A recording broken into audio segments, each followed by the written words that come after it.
Mucho gusto para los que no me conocen.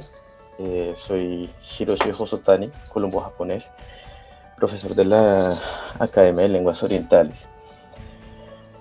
Eh, el tema que les traigo hoy es la historia de la religión en Japón. En la actualidad, ¿cómo toman los japoneses, bueno, la mayoría, la religión y cómo son sus inicios? ¿Cómo es que se ha venido formando o forjando la historia de la religión en Japón? De vez en cuando les voy a pedir participación pues como van a ver, por lo menos ahorita habemos 10 personas, van a haber más de 10 personas, entonces la comunicación que vamos a tomar es el chat para no tener contaminación de sonido. Bueno, la historia de la religión en Japón. ¿Por dónde vamos a comenzar? ¿Cuál es la religión con más creyentes en Japón? ¿Qué creen ustedes? Por favor, respóndanme en el chat.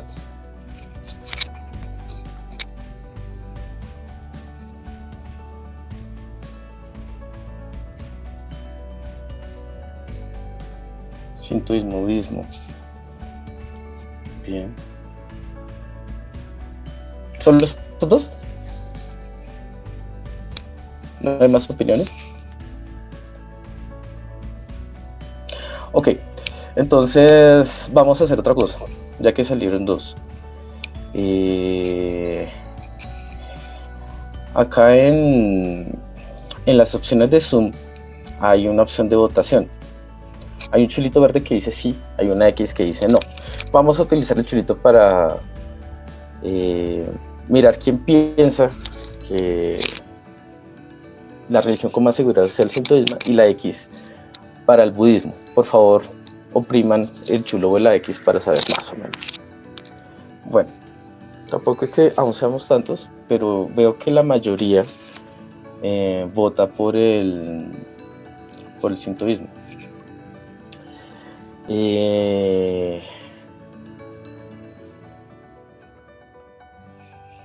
eso está bien, porque pues el Shinto, que es la religión japonesa, tiene aproximadamente 84.561 creyentes.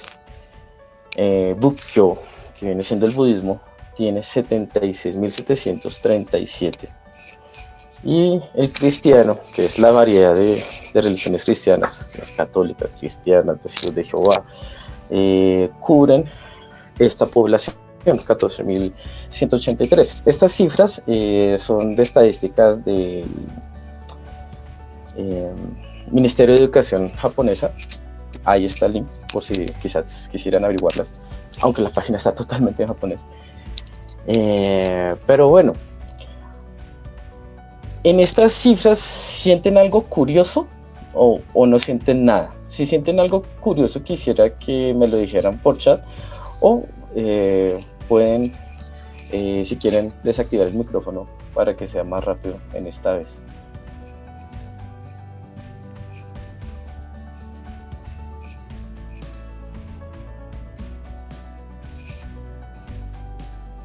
¿Nadie?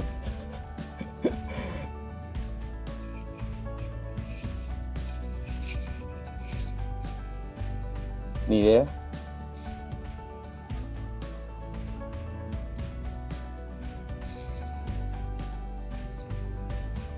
Los números son demasiado pequeños. ¿A qué te refieres con los números? Es decir, a la población, a la cantidad de población. Claro, claro. Es curioso que la suma total sea muchísimo menor a la población. Exactamente. ¿Qué pasa? Lo que pasa es que muchos japoneses no se toman como creyentes. De toda la población de Japón, estos son los únicos que dicen yo soy creyente, yo tengo fe, pero la mayoría no. Y para eso hay una razón que vamos a ver más adelante. Por el momento.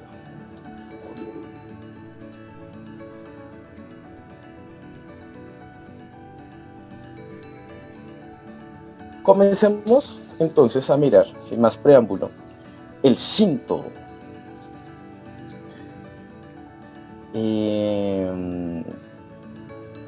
Para ustedes, ¿qué es el Shinto? ¿Qué tipo de creencia creen? ¿Qué es el Shinto? ¿El Shinto en qué cree? El cristianismo, el catolicismo cree en un Dios supremo y en su Hijo, que es el, el, el mensajero de Dios que vino y volvió al cielo. Pero el Shinto, ¿en qué querrá? ¿Cuáles son las creencias del Shinto? ¿Alguien sabe?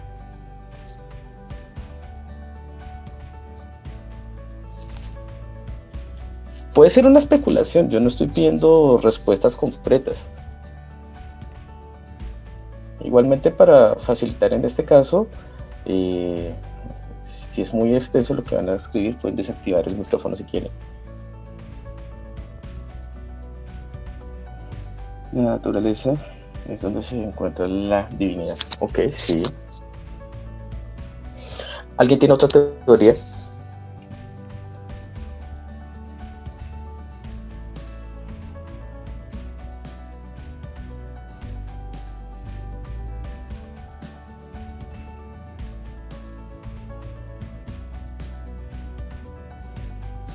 Los antepasados. Escuché eso. Sí. Tiene que ver con los antepasados. Bueno, son ideas vagas porque pues no es que es una religión que se conozca tanto internacionalmente. ¿Cómo comienza el Shinto? Bueno, la historia del Shinto lo encontramos en Kojiki, que son esos 3 tomos. Es el primer registro oficial escrito en Japón, es decir, son los libros más viejos que existen en Japón. Hagan de cuenta que es como decir en el cristianismo y el catolicismo el Antiguo Testamento, la Biblia de los judíos.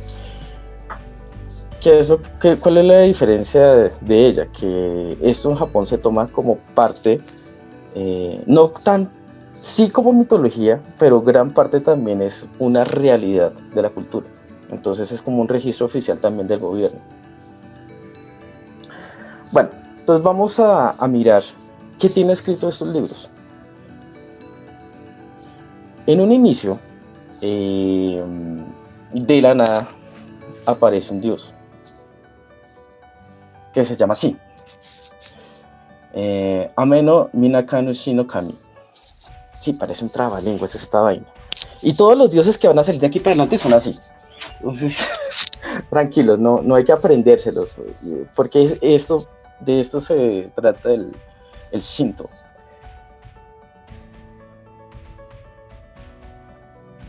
La divinidad. Okay. Y aquí, ¿y dónde aparece? En la nada, en lo que vendría siendo, yo creo que el universo, pero pues los japoneses no tenían conocimiento de que existía el universo en esa época. Entonces es el otro mundo, el mundo celestial, donde no había, estaba el espacio, pero no había nada. De aquí aparecen otros 2 dioses, que es Kamimushi no Kami y Takamimusubi no Kami. Estos 2 son dioses creadores. Pueden crear cualquier cosa. Después de estos 2,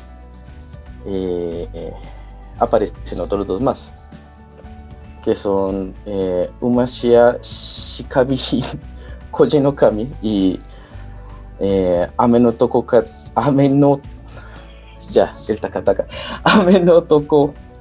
Tachi no Kami.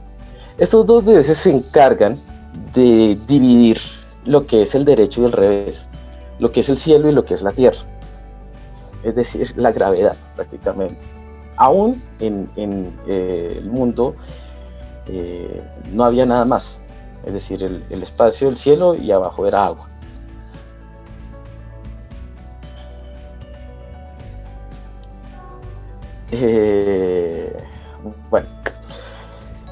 Entonces, ¿qué pasa?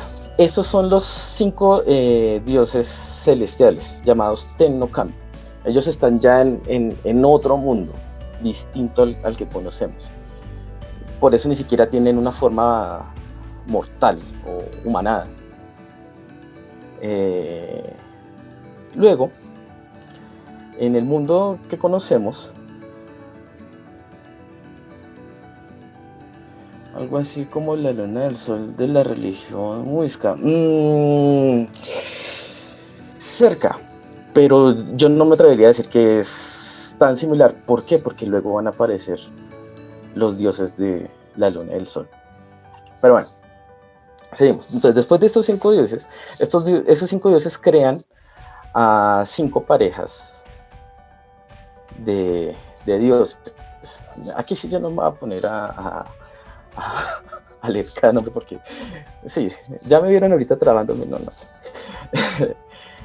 Lo más importante de estos 5 son estos 2 del centro, Izanagi no Kami, Izanami no Megami. ¿Sí? Bueno, Megami traduce a diosa y Kami es dios. En realidad, esto ellos mismos lo eligen. ¿Por qué? Porque este nivel de seres, en verdad, no tienen un género específico.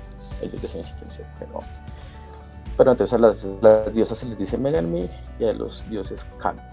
Bueno, ¿qué pasa con estos dos? Estos dos fueron elegidos por los 5 dioses celestiales. Y les dijeron, necesitamos que ustedes poblen el mundo, que lo creen más, que lo construyan más que todo.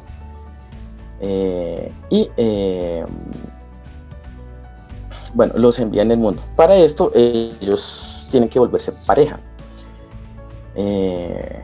Y para volverse pareja necesitan hacer un ritual. En ese ritual había un pilar y era caminar alrededor del pilar, volverse a encontrar y aquí saludarse formalmente, cortejarse y supuestamente termina el ritual. Este ritual lo intentaron hacer varias veces, pero no cuadraba, no cuajaba, como dicen acá. Y porque terminar el ritual, ¿para qué era el ritual? Para poder crear cosas o hacer nacer dioses. Y en cada vez que intentaban hacer el ritual, fallaban, nacía un dios imperfecto, por ejemplo, que no tuviera huesos, y tenían que sacrificarlo. Ya después de la tercera vez dijeron, no, ¿qué está pasando acá? Entonces se comunicaron con los dioses celestiales para pedirles un consejo. Y los dioses celestiales le dijeron, no, sí, nosotros lo estamos viendo, pero es que hay que hacer las cosas correctamente. Lo que pasa es que al final Izanami, que es la mujer, es la que está primero cortejando al hombre, y así no son las cosas. Primero tiene que ser Izanami, solamente por eso no les cuajaba. Entonces volvieron a hacerlo, en donde Izanagi, que es el hombre, primero corteja a Izanami y por fin se concluye bien el ritual. Esto es muy importante porque la historia le está enseñando al mundo que los hombres somos los que tenemos que cortejar a las mujeres. Pero bueno, entonces comienzan a construir Japón. Los dioses celestiales les dan esta lanza para que ellos batan lo que es el mar y de ahí vayan sacando o construyendo islas. Ahora vamos a ver cuál es supuestamente el origen de Japón. ¿Dónde nace Japón? Aquí, en la isla Awaji, aquí en este puntico de abajo. Tokio está más o menos acá. Japón comienza acá.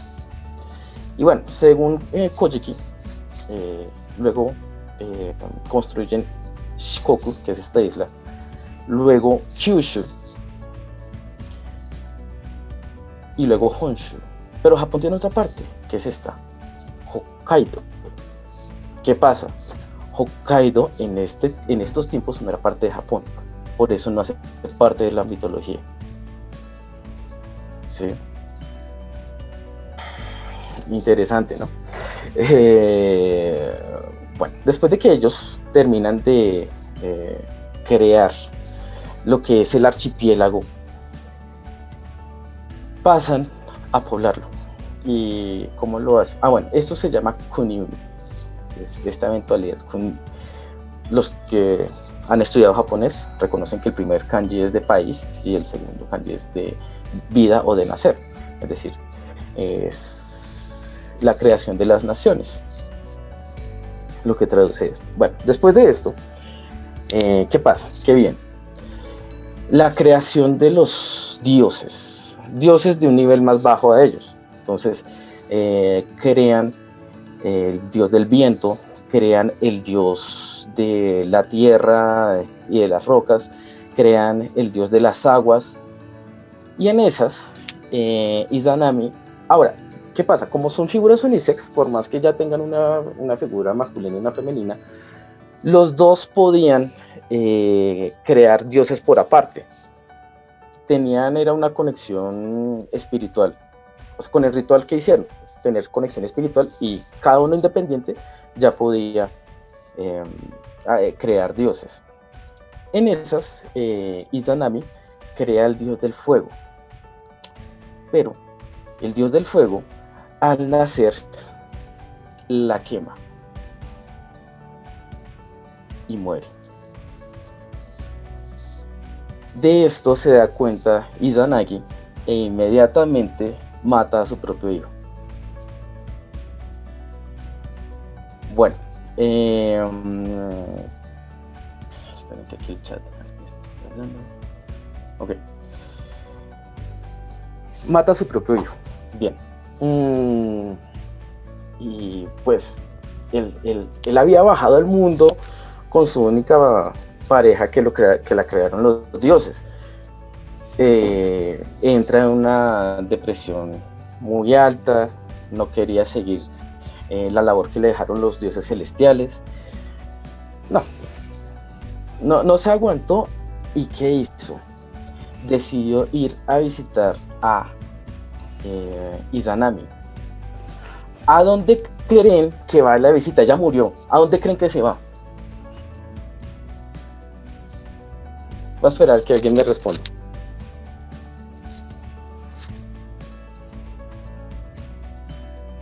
Al mundo de los muertos. Ok. Una pregunta. ¿Qué mundo crees que sea? El mundo, digamos, según el mundo que nos muestra la religión católica, el mundo de los muertos hay como tres, ¿no? Está el infierno, está el purgatorio y está el mundo de Dios. El mundo de Yomi. Muy bien. ¿Qué diferencia hay el mundo de Yomi con el mundo del infierno o del cielo de la religión católica?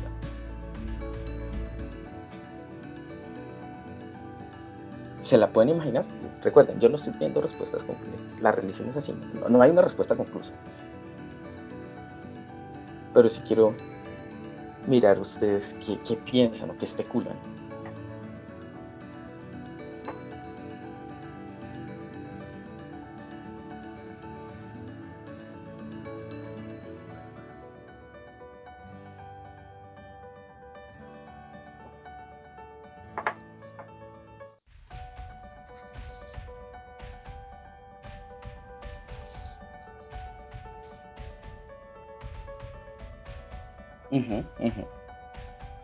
Pues más que todo, el mundo de Yomi es el mundo donde no importa si la persona hizo cosas buenas o hizo cosas malas, van al mismo mundo. Así se diferencia el mundo de la religión Shinto. Está el mundo celestial, el hipercelestial, donde están los 5 dioses creadores. Luego está el mundo celestial que conocemos o que está relacionado con nosotros, que es el cielo. Está nuestro mundo y está el mundo de los muertos, donde no importa si son buenos o son malos, van. Eh, bueno, seguimos. Entonces, él decide ir a visitarla, ¿sí? ¿Y qué pasa? En Japón existe la puerta a este mundo. Se encuentra en la prefectura Shimane y se llama Yomotsu Hirasaka, la puerta al otro mundo, al Yomi no Kuni. Si quieren googlearlo, pues ya saben. En Japón está la puerta al otro mundo muy físicamente, aunque obviamente no es que haya un acceso, ¿no? Entonces, Izanagi va a visitar a Izanami. Dice, no, te extraño, no sabes cómo es la vida sin ti, ya no tengo motivación de nada. Y obviamente Izanami también lo extrañaba. Pero lo primero que le dice es, ¿por qué no viniste más rápido?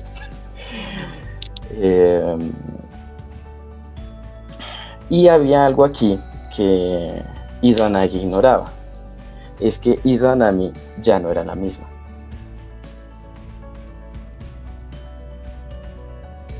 Izanami había comido un fruto prohibido del otro mundo y su apariencia ya no era tan pura.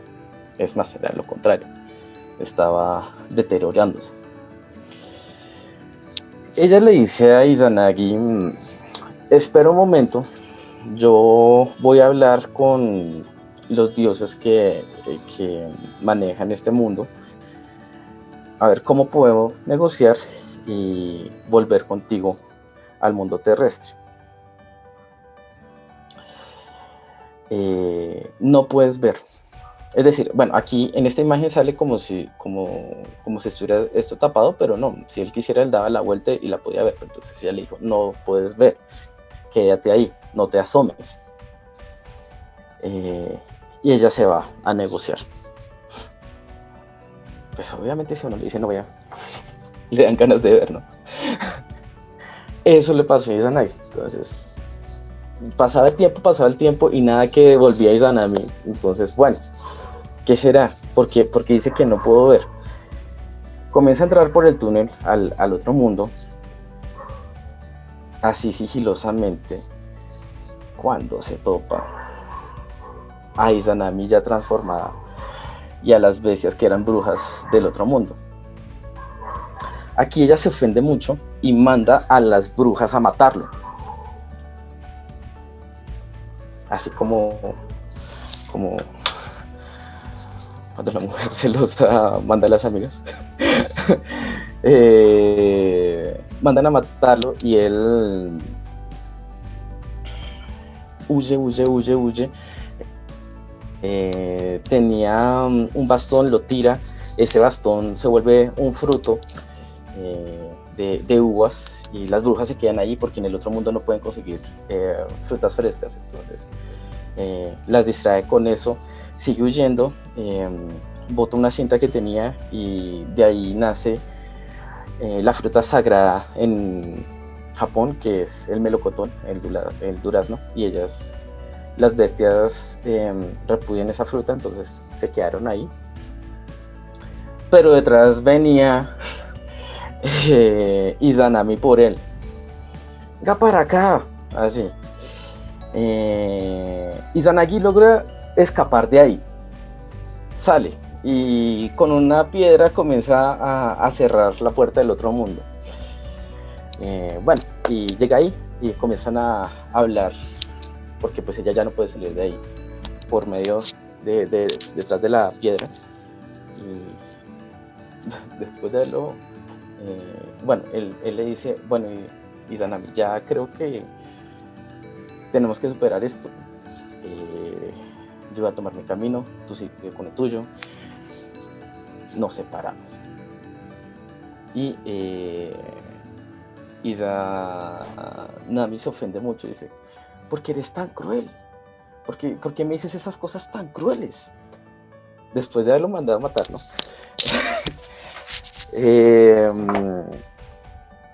Si vas a hacer así, lo que yo voy a hacer es que de tus seres vivos diariamente mataré 1000 personas. Izanagi le responde, bueno, si es así, yo diariamente crearé 1500 vidas. Y aquí viene también la creencia del por qué hay tanta población. O por qué en la época la población se incrementaba y no reducía tanto. Bueno, luego de esto ya, él vuelve al mundo terrestre, ya está cansado física, emocionalmente. No más, no más, no más, estaba así. Y decide purificarse. ¿Cómo lo hace? Esto es un ritual llamado Misogi. Misogi es un ritual de agua en donde la persona se baña en aguas naturales. Lo que él hizo es elegir un lugar donde se mezcla tanto el agua salada como el agua dulce para purificarse con la energía del mar y la energía de las montañas. Entonces quita la ropa, se baña y en esas, bueno, hablemos un poco también de la sal. Para ustedes, ¿la sal es de buena suerte o mala suerte?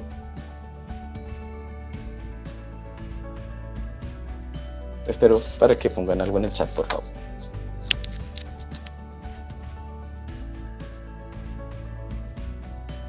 ¿Para ustedes es de buena suerte o mala?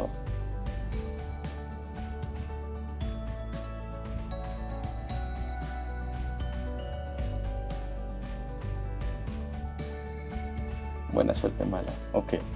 Pues lo que yo conozco en la cultura occidental, que es la que se refleja acá en Sudamérica, es que la toman de mala suerte. Por eso es que le dice una persona cuando tiene mucha suerte, cuando tiene mala suerte, que está salado o que está cargando un bulto de sal. Pero en Japón es de buena suerte. ¿Por qué? Por este tipo de cosas, por la purificación de agua salada. Es tan de buena suerte que, por ejemplo, en las luchas de sumo, bueno, esto es lo que normalmente está en una tarima de la ruedita donde pelean, que es un balde tradicional con un cucharón para beber agua y una canasta de sal. Los luchadores de sumo siempre antes de pelear contra su contrincante toman un puñado y purifican el terreno donde van a pelear por lado y lado. Por este tipo de ritual es que en Japón la sal es purificadora y es de buena suerte. También, por ejemplo, en temas de protección, digamos, para alejar los malos espíritus, ellos dejan un morrito de sal en la entrada. Bueno, el origen de por qué la sal es de buena suerte viene acá. Listo, entonces él se purifica y al purificarse con toda la energía, porque la mala energía y la buena energía que estaba desechando en ese momento, crea accidentalmente 3 dioses: Amaterasu, Tsukuyomi y Susanoo. Como les digo, con el ritual que él había hecho con Izanami, así ella estuviera en el otro mundo, él ya tenía las capacidades de poder crear dioses solo, así ella no estuviera. Y la madre de ellos sigue siendo Izanami, así ya no esté.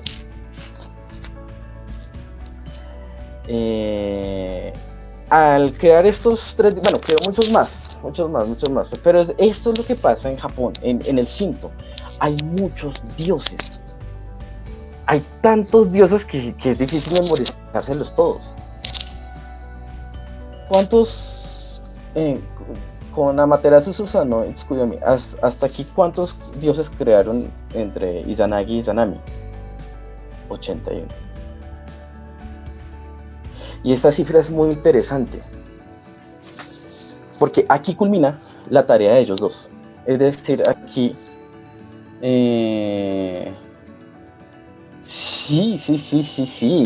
Hay dioses para todo. En la época, digamos, cuando comenzaban a haber innovaciones que crearon barcos, ya, entonces dijeron, no, hay un dios para los barcos. Y así.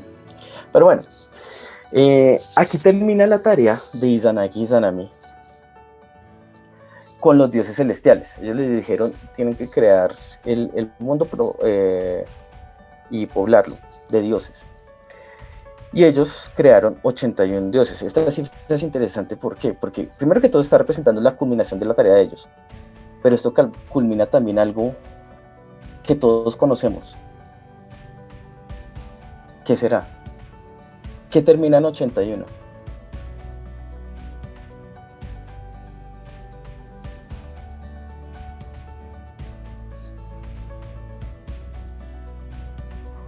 ¿Quién lo puede adivinar? O deducir. O si ya lo sabe, ponga.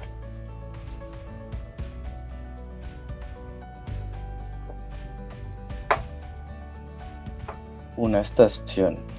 Pero bueno, una estación, ¿qué relación tendría con la cifra 81? Ah, una estación de Transmilenio, no jodas. Muy difícil. No. Vale, les voy a dar la respuesta.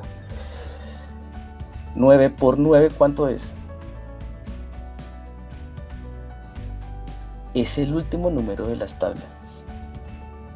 Y es el número con que concluye la cantidad de dioses que debieron crear. Es muy interesante ver esta relación de matemáticas con mitología, ¿no? Bueno, entonces, una vez terminando sus labores, ¿qué pasa? Le dice, Amaterasu, tú serás la diosa del sol y del día. Tú gobernarás el mundo cuando esté de día. Tsukuyomi, tú serás el dios que gobernará la noche y también la luna. Sí, y aquí viene entonces el tema que vemos ahorita, que estos sí son los dioses del sol y la luna. Sí. Ahora, bueno, no, sigamos al siguiente. Susanoo le encargaron los mares, que administrara los mares. Comparado con la mitología griega, entonces este vendría siendo el equivalente a Poseidón. Pero ¿qué pasa? Se va el papá ya pensionado, como no, ya se encargué, la empresa está en sus manos, ¿sí? Y les deja encargado todo, pero Susanoo no cumple sus labores. Ustedes ven a Susanoo así todo musculoso, todo rudo, pero él tenía una gran depresión porque la mamá se había muerto. Y él es como, no, yo me quiero ir al otro mundo con mi mamá, yo no quiero estar acá. Estos son puras aguas, yo qué hago acá. Y no cumplió con su labor. Él nunca administró el mar. Por eso se dice que, por eso es que, bueno, desde tiempos antiguos, no sé si ustedes sepan, Japón en la temporada, más o menos a mitad de año, en agosto es la temporada de lluvias y casi siempre todos los años pasan huracanes. Por ende hay maremotos y todo eso. Y en la época existía el rumor de que era porque Susanoo no administraba bien los mares, que siempre estaba todo mal. Entonces baja del cielo el papá y le dice, ¿qué pasó? Y él dice, no quiero ver a mi mamá, no sé qué, pero es imposible, yo ya fui allá, ¿sí? Hubiera tomado un video para que se diera cuenta cómo es llegar allá y qué le va a pasar si ve a su mamá lo que le va a hacer. Entonces, pero si usted sigue así de terco, tranquilo, no tiene que administrar nada, es más, lo va a exiliar, chao, se me va. Exilian a Susanoo, entonces no tiene a dónde ir y decide ir a donde su hermana, donde Amaterasu, la que le encargaron el cielo y el día. Entonces, bueno, iba para allá y cuando llega, primero Amaterasu tenía prevención porque él era el rebelde de la familia y ella no sabía la que venía y ignoraba el hecho de que el papá lo había exiliado de los mares. Y él no, pero él dice, no hermana, yo vengo en son de paz, lo que pasa es que no tengo más a dónde ir. No voy a molestar si me dejas aquí un tiempo, por favor. Y ella acepta. Pero ¿qué pasa?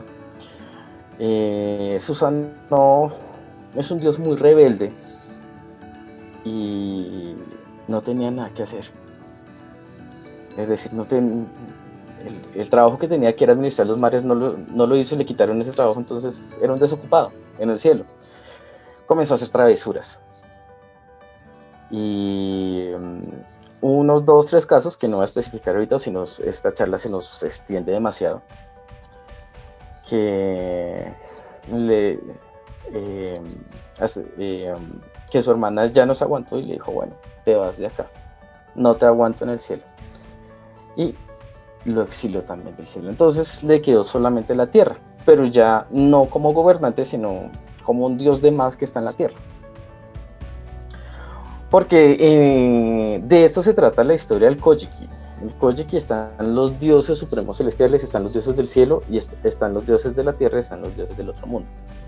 Y cada dios tiene sus niveles, así como, no sé, ¿se han visto Dragon Ball? Si aquí hay personas de los 90, yo creo que sí. Bueno, los inicios de Dragon Ball, ¿no? Que en Dragon Ball está el dios que le dicen Kami-sama, que está en un santuario flotante. Pero ese no es el único dios. Sobre ese dios hay otro dios en el otro mundo. Y fuera de ese dios están otros dioses más arriba. Y más arriba están los dioses...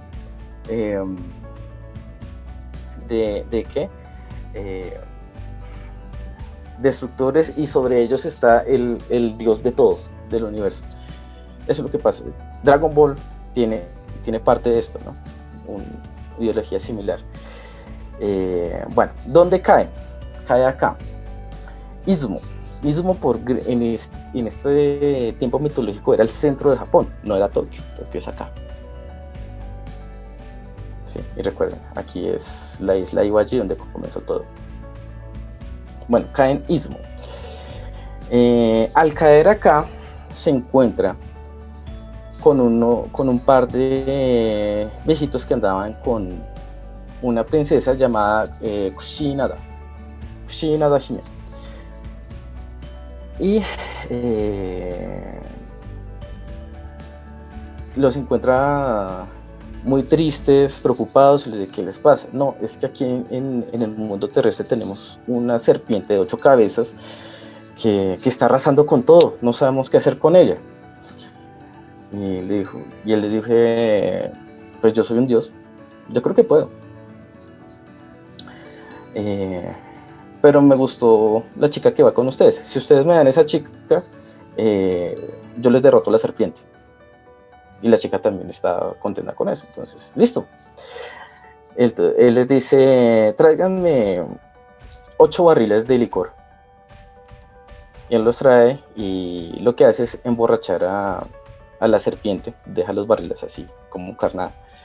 Y cuando la serpiente está debilitada, es que la asesina. De aquí, ya después de que la asesina, la está descuartizando, y en una de esas, su espada, una espada celestial, se rompe. Y es, ¿cómo así que mi espada se va a romper con una serpiente? Entonces abre bien la serpiente entre la carne y se da cuenta que dentro de la serpiente hay una espada. Esto es llamado Kusanagi no Tsurugi, la espada de Kusanagi.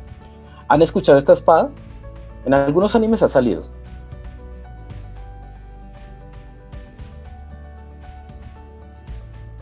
¿O no? Ni idea.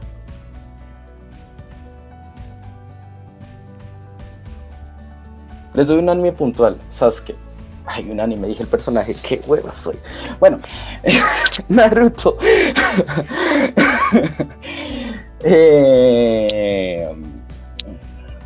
la espada que tiene Sasuke en el anime es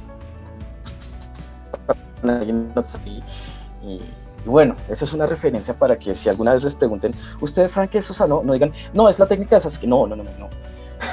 Es el hijo de Izanagi Izanami, y que era muy rebelde. Y la espada no era la espada de Sasuke, no, sino la espada que él encontró al matar la serpiente. Bueno, esta espada, no vamos a profundizar tanto. Él, para pedirle perdón a su hermana, se la envía. ¿Sí? Y ella muy contenta se la recibe. Es como, uy, qué bonita espada. Bueno, gracias, pero de todas maneras no te vas a aceptar otra vez acá. Se queda en la tierra. Bueno, pasa el tiempo. Avancemos un poco.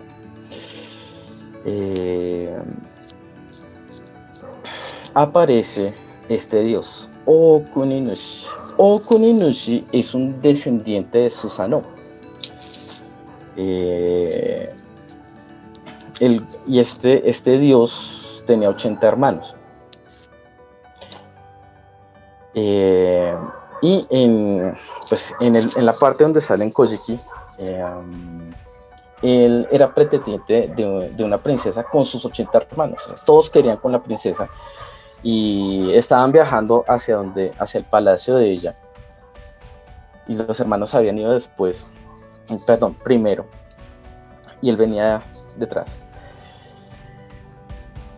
Él se encuentra con un conejo que previamente se había encontrado con sus hermanos, aunque en esta imagen no sale como debería estar. ¿Qué pasa? Este conejo estaba sin cuero, estaba puro en carne viva. ¿Y qué era lo que le ha pasado? Había engañado a unos tiburones y le habían quitado la piel, el pellejo. Los otros dioses, como eran dioses malos, entonces el conejo les había preguntado, ¿qué debo hacer? Ellos le dijeron, no, fácil, te metes al mar y luego te pones a la brisa un buen tiempo y te curas. El conejo les hace caso y obviamente se puso mal, estaba que se topeaba. En carne viva se mete en agua salada y luego se pone al mar, a la brisa. No. Cuando se encuentra con Okuninushi, ¿él qué hace? Él lo salva, él le hace la curación, no sé qué. Y Okuninushi no lo sabía, pero el conejo tenía una habilidad y era que era un profeta, entonces podía adivinar el futuro. El conejo le dije, gracias por salvarme y por eso te voy a hacer una adivinación. Tú eres el que va a tener éxito con la princesa, ninguno de tus hermanos va a tener éxito con ella. Y bueno, se despiden. Okuninushi llega al palacio y obviamente la princesa dijo, yo quiero con ese. Sus hermanos sintieron celos, entonces le dijeron, Okuninushi, necesito que nos ayudes a una cosa. Hay un jabalí en una montaña que está destruyendo todo, necesitamos cazarlo. Ayúdanos, por favor. Y él, como era muy noble, claro, yo les ayudo. Se fue hasta la montaña y le dijeron, ahí va el jabalí, Okuninushi, tienes que atraparlo. Pero no era un jabalí, era una piedra de forma de jabalí prendida en fuego. Entonces, apenas Okuninushi recibe esta piedra, pues muere quemado. Y la mamá, que también era diosa, le pide ayuda a los dioses, a los 5 dioses supremos, que se apiaden de su hijo. Ellos mandan a que lo curen y lo resuciten. De esto se enteran sus 80 hermanos y lo quieren volver a matar. Entonces la mamá le dice, no, tú no puedes estar acá, tienes que irte. El único lugar donde creo que no te van a encontrar tan fácil es el otro mundo. Como les digo, el otro mundo se podía entrar y salir, pero pues hay que tener unos protocolos. Bueno, entrar y salir como ser vivo, ¿no? Entonces él decide irse y Cuando entra al otro mundo, se encuentra con Susanoo. Susanoo, bueno, pasó el tiempo, yo no especifiqué qué pasó, pero él se fue a vivir al otro mundo, sin morir, ¿no? Entró correctamente y se fue a vivir al otro mundo. Es interesante, ¿no? Porque Oku Inushi es descendiente de Susanoo, o sea, se encuentra Susanoo con su propio descendiente en el otro mundo. Entonces, tú eres mi descendiente, ¿no? Camine para la casa y lo recibo. Cuando llegan a la casa, él conoce a la hija de Susanoo, que es Suserihime. Y aquí hubo conexión directa. Amor a primera vista entre estos dos. En esta Susanoo se da cuenta, es como, aquí está pasando algo raro, algo que no me está gustando. Usted es mi descendiente, ¿no? Y usted es mi hija. Ustedes no pueden... No jodas. Pero bueno, era algo inevitable. Y entonces Susanoo, ¿qué decide hacer? Entonces, voy a ponerlo a prueba, a ver si es digno. Le hace un par de pruebas. En una ellas le dice, vaya, recoja mi flecha. Era una flecha al bosque y dice, usted es bueno con las matemáticas, ¿no? Calcula dónde cae y vaya por ella. Y una vez él sale a buscarla, le prende fuego a todo el bosque donde él está. Se salva gracias a un ratón que le avisa, le dice, no, por aquí hay un hueco, y mientras el incendio se mete en el hueco y se salva. Luego lo hace pasar una noche en una habitación de serpientes. Suserihime le ayuda para que no le pase nada mal. Y después de un tiempo es que los dos deciden, bueno, tenemos que salir de acá. Amarran a Susanoo mientras que está dormido y se van. Suserihime le encantaba koto, que es este instrumento. Obviamente se lo llevó, pero entonces era un koto celestial que sonaba por todo el mundo una vez se tocara. Mientras que estaban huyendo, se le cae el instrumento.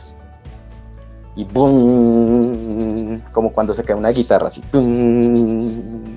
Y ese sonido le llega a Susanoo, lo despierta y es como, ¿qué pasó acá? Obviamente Susanoo, un mastodonte de Dios, se desata fácilmente y va a perseguirlos. Pero ya saliendo de la puerta del otro mundo, de Yomi no Kuni, ya vio Susanoo que no los alcanzaba y dijo, bueno, déjenlos acá. Les grita, oigan, pues sean felices. Oku Inushi, supérame. Cuida a mi hija. Y tú gobierna el mundo terrestre. Gobierna Izumo, que es donde había caído inicialmente. ¿Qué? Se me olvidó. Susanoo. Entonces vuelven acá a Izumo y bueno, pasa el tiempo gobernando ahí, pero entonces les llegaron esos rumores a la diosa del sol, ¿sí? A Amaterasu. ¿Y qué es lo que pasa? Pues es que originalmente nadie tiene que gobernar la tierra porque el día ella lo gobierna y la noche es su hermano. Entonces ella es, ¿cómo así? ¿Quién se cree usted para gobernar el mundo? Y ni siquiera, o sea, por más que sea hijo de mi hermano, incluso mi hermano tampoco tiene el derecho porque él fue exiliado, él le quitaron el gobierno del mar, él no tiene por qué gobernar la tierra. Entonces manda a un sirviente a averiguar y a que despoje a Oku Inushi, pero el sirviente la traiciona y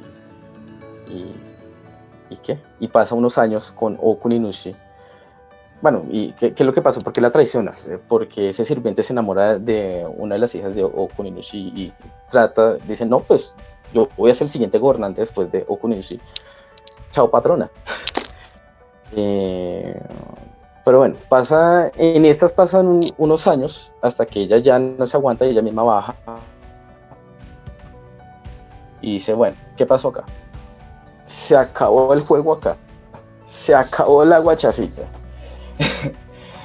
Y le quita el gobierno a Oko Inushi. Pero Oko Inushi le dice, bueno, sí, no, sí, señora, tiene toda la razón. Yo me voy de acá. Sin embargo, sí le quisiera pedir un favor. ¿Y qué es? Es que quisiera tener un santuario propio en estas tierras. Es lo único que le pide. Ella acepta eso y le da el santuario, que es el templo Izumo Taisha. ¿Sí? ¿Dónde queda? Pues donde vimos acá, en Izumo. ¿Sí?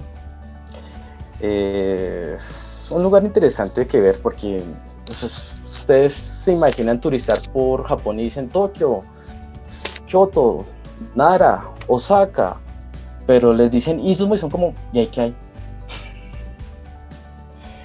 Pues señores, les cuento, aquí está una edificación de mitología pura. Porque según esto no lo construyeron humanos, esto lo construyeron dioses. Sí. Entonces, si van a Japón, es un lugar que deberían meter en su lista. Es interesante de ver. Bueno, seguimos. Luego llega Ninigi. ¿Quién es Ninigi? Ninigi es el nieto de Amaterasu. Y ella le ordena gobernar el mundo terrestre. Dice, no, necesito que alguien esté pendiente allá. Y tú te vas. Entonces, le dice, sí, señora, yo me voy. Baja para gobernar el mundo. Y en estas, Ninigi necesitaba una mujer como pareja para poder gobernar. Él estaba buscando una mujer y encuentra a esta princesa, Sakuya Hime, una princesa hermosa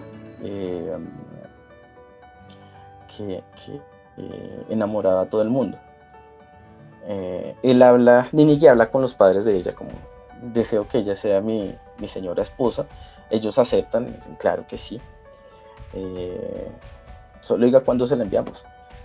Y bueno, la envían a donde Ninigi. Pero ¿qué pasa? No llega sola. Llega con su hermana mayor. La hermana mayor se llama Iba Nagashime. ¿Y qué es lo que pasaba con estas dos princesas? Cuando nació la primera, los padres ya se dieron cuenta, esta no es tan linda. Esta va a estar difícil mandarla de mujer a otro reino. Entonces, le hicieron un rezo. Y es que va a tener larga vida y a cambio de eso, que llegará su hermana menor. Y la hermana menor, a cambio de la larga vida de ella, va a tener corta vida, pero con una gran belleza. La condición para que esto se cumpliera es que ellas dos tendrían que ir como esposas de un mismo hombre, como hermanas. Pero, pues, Ninigi vio a Ibanaga y me dice como, uy, espere, no, yo te veo más como cuñada, yo no te veo como esposa. Muchas gracias por venir, gran detalle mandarme dos esposas, pero no, yo estoy bien con una, tranquila. Rechaza a Iba Nagashime. Y al rechazarla, a él, a Ninigi, le cae una maldición. Y esa maldición es la mortalidad. Es decir, que por rechazar a esta princesa, él ya deja de ser una figura inmortal. Ya envejece y ya puede morir. Tiene poderes celestiales, sí, pero ya tiene edad. Bueno, después de él, que nace el primer emperador, el emperador Jinmu, que es descendiente directo de Ninigi. Y aquí comienza la historia de los emperadores en Japón. Bueno, en verdad, Kojiki tiene mucha información más densa, pero aquí yo lo que hice fue comprimirla bastante porque si no, no nos da el tiempo. Sobre lo que hemos visto hasta el momento, ¿hay alguna pregunta?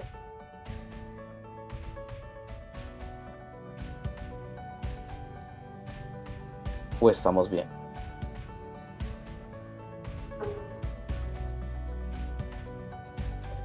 Ninigi es hombre. Ninigi sí es hombre y también podría ser mujer porque, bueno, a él se le quitó la mortalidad, pero los dioses podían decidir qué género querían ser. Pero Ninigi sí, decidió ser hombre.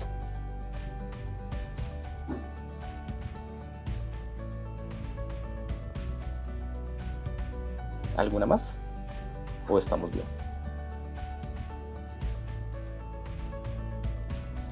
Están redactando y dicen, no, espéreme. En el chat, en la parte de participantes, hay una opción de levantar la mano. Entonces, quien levante la mano, yo lo espero para que termine de escribir.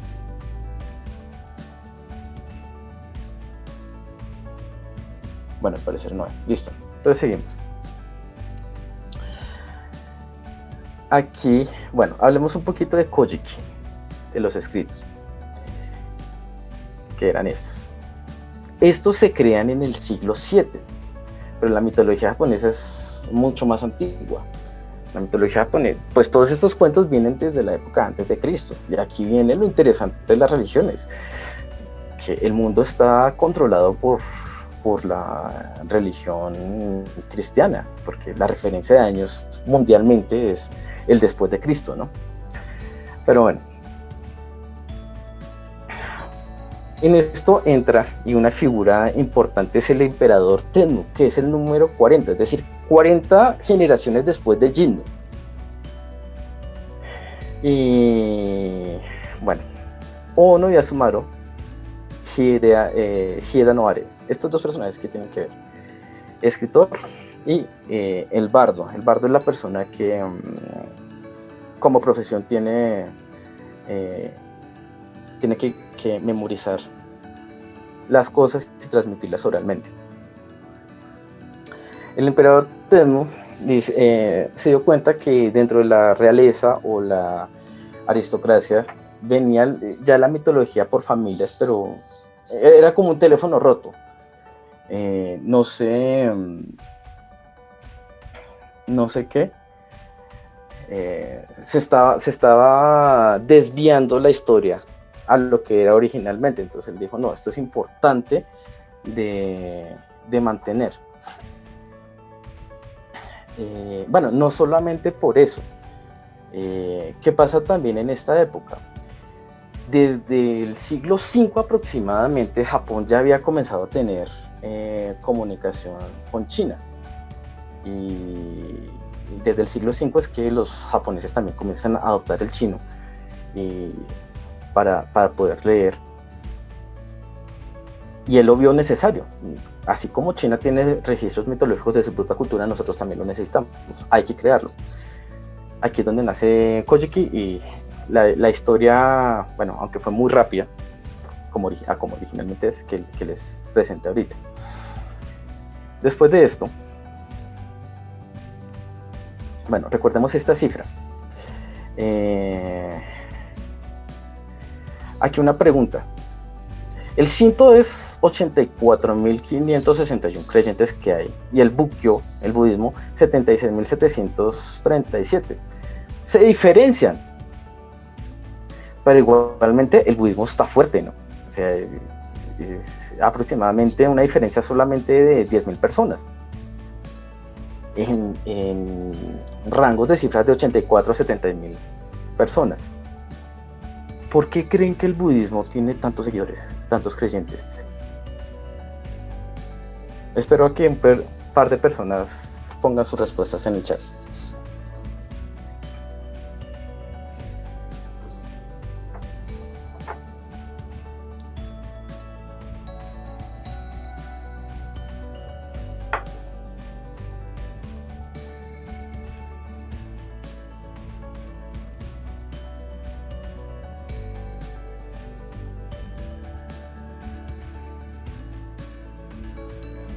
por la influencia china.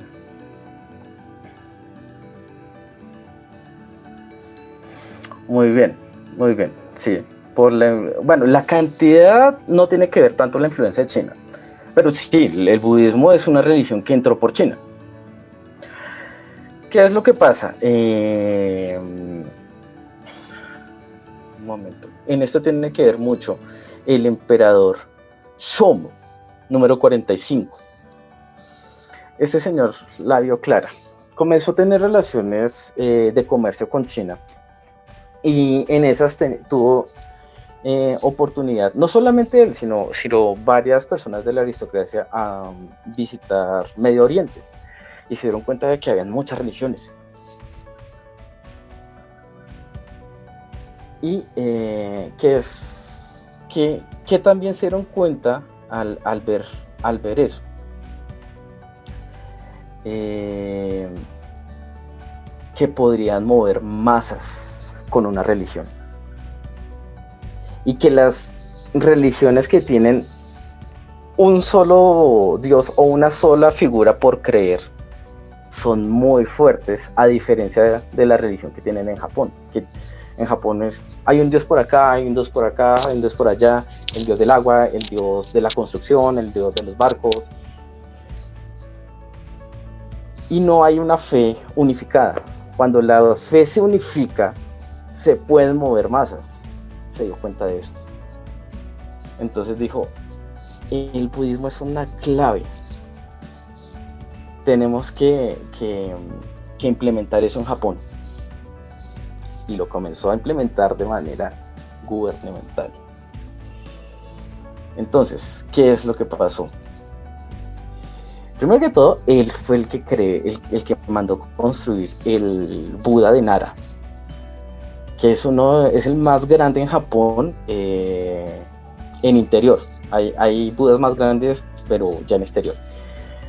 Para que se imaginen la escala, miren cómo lo hacían. Parecen enanos trabajadores los monjes cuando le hacen aseo a este. Así es que le metió de fuerza al budismo en Japón. ¿Y qué pasó también? Pero tampoco podían dejar sus raíces. El Shinto, que es de donde nacen, no pueden negar eso, porque si niegan eso es negar al emperador.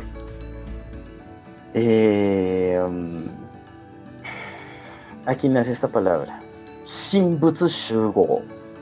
El kanji de Shin es el kanji de Dios. El Butsu representa el budismo. El Shu es aprendizaje y Go es de acoplar, es decir, mezcló las dos cosas. Comenzó en este tiempo a mezclarla. Y era muy fácil, porque la razón el por qué decide implementar el budismo en japonés es que el Shinto era y es en creencia una religión muy frágil. ¿El por qué decide implementar el budismo? Porque es que el Shinto o el Kojiki es un libro que se expresa tal como se los presenté hoy. Es como un cuento. ¿Qué diferencia hay esto con, digamos, la Biblia, el primer Antiguo Testamento y el Nuevo Testamento? Que ahí no solamente hay historias, sino que también hay reglas. Y realidades para el creyente. Es decir, le dicen, si usted hace esto, usted no va a poder ir al cielo, o esto no se debe hacer, esto sí se puede hacer. Eso no lo hay en el Kojiki, en el Shinto. El Shinto solamente muestra la historia de cómo se creó el mundo. Y para tener creyentes o que las personas tengan más fe, toca darles argumentos. Por eso es que él sintió que el Shinto era muy frágil y implementó el budismo. Ahora, ¿por qué también era fácil implementar el budismo? Como el Shinto es una religión de muchos dioses, que no hay límite de dioses, entonces culturalmente también era muy fácil implementar otra creencia, como, otro de más, listo, tranquilo, lo aceptamos. Esta es la razón del por qué ustedes, cuando bueno, los que han ido o los que van a ir a Japón, van a encontrar en un mismo terreno santuarios sintoístas con templos budistas, porque eso es lo que hizo este emperador, unificar todo, ¿sí? El emperador Shombu, con Shinbutsu Shugo. Entonces, comenzó a generar la creencia de que el budismo es una parte del sintoísmo. En el budismo lo que más se cree es la reencarnación. Y entonces eso lo acoplaron al Shinto. Dijeron, no, pues la reencarnación tiene que ver con el nacimiento de los dioses, porque ellos se van al otro mundo o al mundo celestial y cuando vuelven entonces reencarnan en otras cosas. Aquí es donde se mezcla la religión. Por lo tanto, se puede decir que en Japón el budismo no es el budismo del Medio Oriente, no es igual. Es un concepto totalmente modificado al punto de llegar a algo nuevo. Bueno, pasa el tiempo. Después del emperador número 45, pasa bastante tiempo. Llegamos al siglo XV. Con esta imagen, ¿alguien identifica qué es lo que pasa? ¿Qué está pasando acá?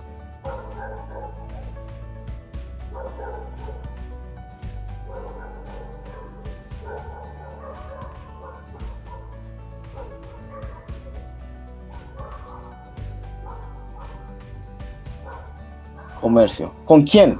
¿Saben quiénes son estos? Ajá, de la sede china, sí, correcto. ¿Pero quiénes son estos?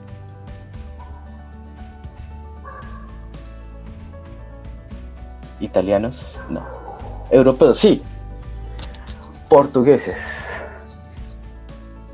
Muy bien, portugueses. Son los primeros europeos que comienzan a llegar a Japón.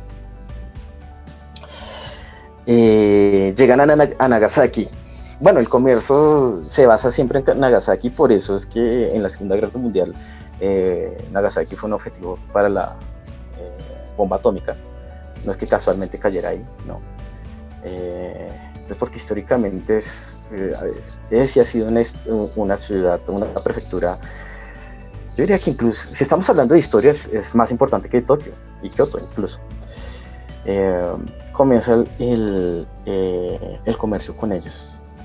Por lo tanto, llega la iglesia, llegan los misioneros, porque estos barcos estaban llenos de comerciantes y misioneros. Sobre el cristianismo, la persona clave es Francisco Javier. Este es el cristiano más famoso que está en la historia japonesa, porque es el que más influenció la religión. Pero no pegó tanto en Japón. ¿Por qué?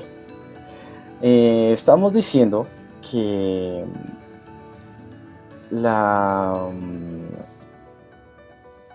el Shinto como tal era una religión muy frágil porque solamente era historia, no tenía nada más. Y los japoneses ya complementaron eso con el budismo. Es decir, ya se había vuelto una religión, o bueno, religiones unificadas sólidas. No se puede. ¿Alguien tiene el micrófono prendido, por favor? Bueno, y llega la Iglesia Católica a tratar de modificar ese pensamiento. Bueno, la Iglesia cristiana. No lo logran, porque ya tienen ellos una creencia sólida y habían preguntas que ellos no podían responder o que la respuesta no le gustaba al pueblo japonés. Por ejemplo, ellos decían, nosotros venimos a salvarlos con el bautismo, ustedes ya van a ser salvados y van a ir al cielo. Y los japoneses entonces les preguntan, ¿y qué pasa entonces con nuestros ancestros que murieron?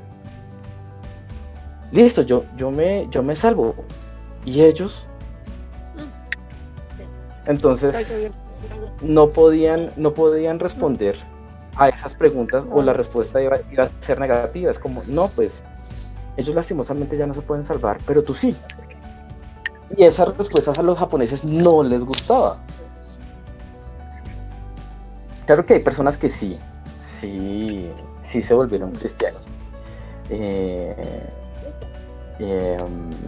Pero bueno, hablemos un poquito de este señor. Toyotomi Hideyoshi es un shogun, que es el que prácticamente en la época ya tenía dominado todo Japón. Pero los shogun no es el que termina dominando. El que termina dominando es Tokugawa Ieyasu, pero es porque este luego se mueve en China. Bueno, él estaba viendo eso, que era lo que estaba pasando en Nagasaki con los portugueses, pero tampoco es que podía modificar tanto o meter tanto la mano ahí. ¿Por qué? Porque la economía estaba bien gracias a los portugueses. O sea, Japón estaba surgiendo de una manera impresionante. Entonces, si él le rechazaba la religión a ellos, se dañaba la relación. Entonces, aguantando, hasta que ya llegó un punto de que dijo no más. ¿Qué era lo que pasó? Un terrateniente de él se había vuelto cristiano y les había dado una mini isla a los cristianos. Les había regalado una isla. ¿Cómo así usted le está regalando terreno a extranjeros? Ya estaba hasta acá. Ya estaba que explotaba Toyotomi.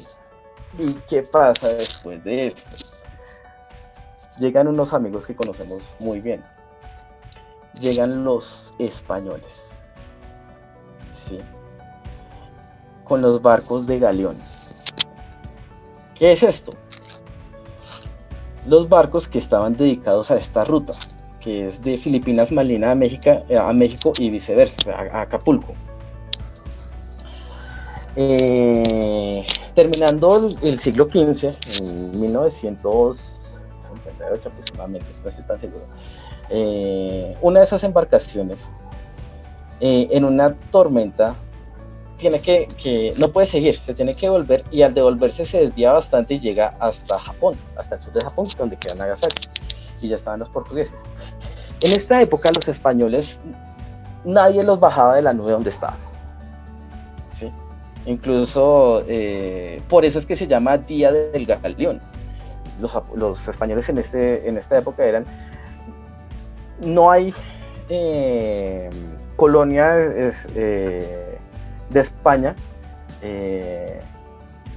donde, ¿cómo le digo?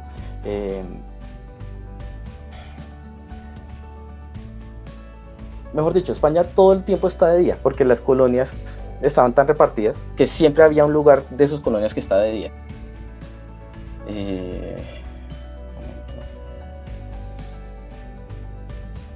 Exactamente, muchas gracias. El imperio que no se ponía el sol.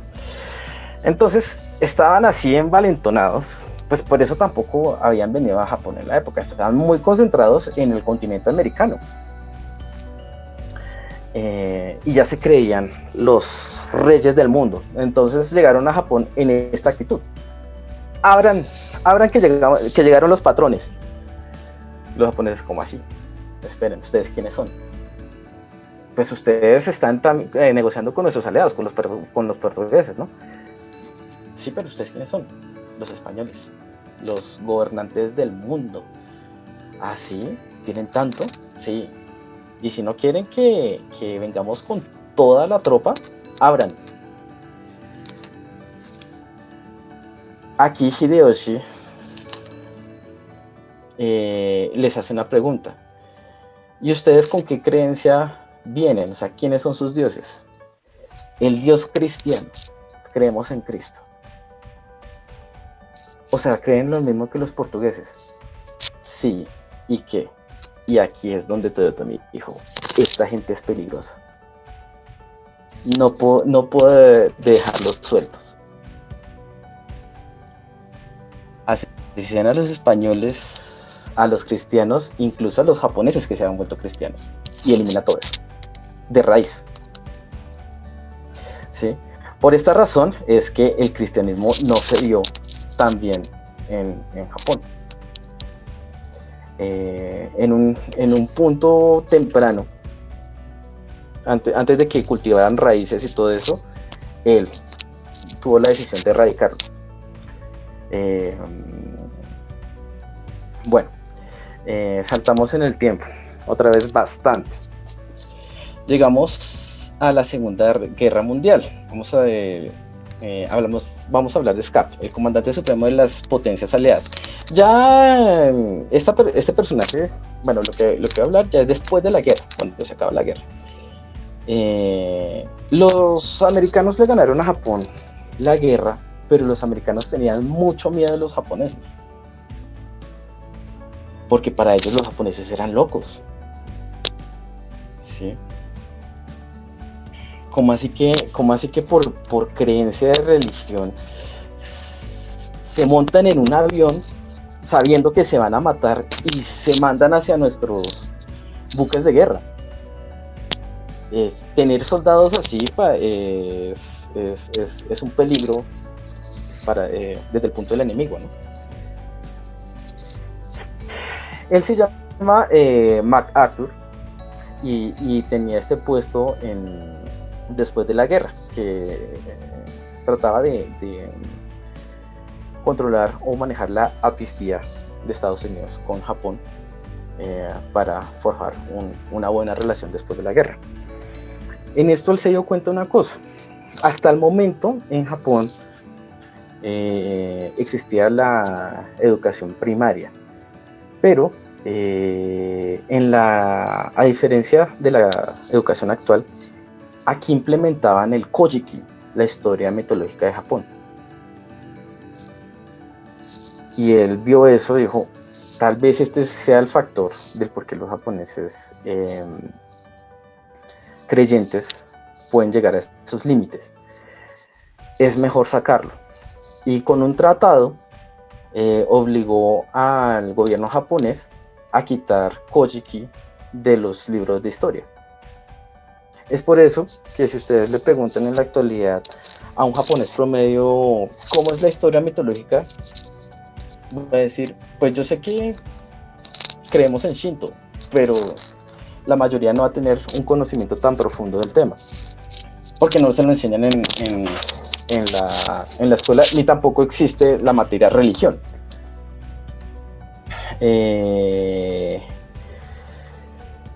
Entonces, ¿y qué comienza a pasar acá? Llegan culturas gringas también a Japón, llega el jazz, llegan las películas, y en las películas los japoneses ven muchas cosas, como cuáles son las festividades que manejan los americanos o la cultura occidental, qué tipo de ceremonias hacen, y les gusta.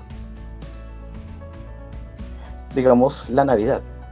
La Navidad se celebra en Japón, pero la mayoría de japoneses no tienen nada que ver con Cristo.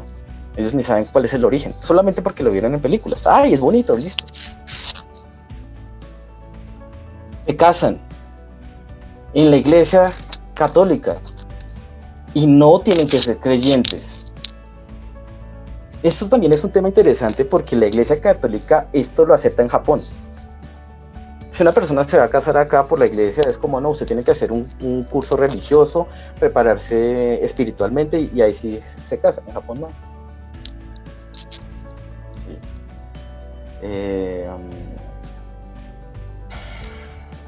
También se casan muy tradicionalmente de manera por el Shinto o por el budismo. Lo normal es que sea el Shinto, que lo que van ellos es a presentarse como pareja ante el dios del territorio donde viven. ¿Sí?